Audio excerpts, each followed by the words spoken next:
You said Skullface ordered you to weaponize the vocal cord parasites. But you also said he wasn't the reason. And he wasn't. I was seduced by the parasites. That is a fact. How? You mean from your curiosity as a scientist? That I cannot deny, but there is more to it. The story goes back to the 19th century, to my earliest memory. One day, a man from the government visited our Hogan, our home. I cried as he yanked me from my mother's arms and took me away to an Indian boarding school.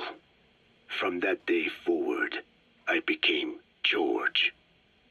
This was the name my teacher gave me.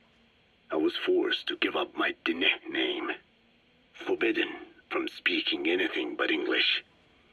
If we dared utter a word of filthy Navajo, the teacher made us eat a bar of soap. Yeah, that was the U.S. government's education policy for Native Americans. To erase our words was like erasing our people. Their education was tantamount to ethnic cleansing. Over time, the overt persecution of our language stopped, but to this day, it continues to be eaten away by the lingua franca, that is English. Many of the Diné outside the reservations can speak nothing else, and it isn't just our language. Across the world, minority languages are being destroyed by dominant languages.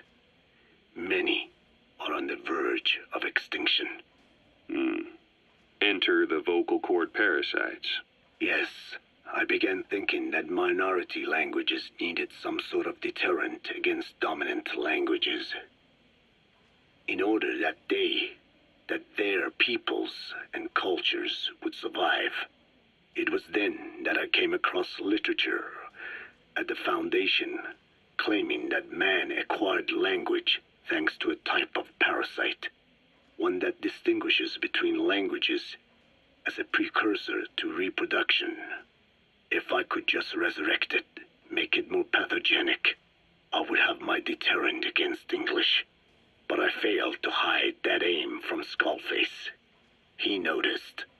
Yes, I wanted to retaliate against the English language, though never did I intend to actually use it as he planned. You know how the story ends. I was forced to study how to make the parasites compatible with all the world's languages. All but English.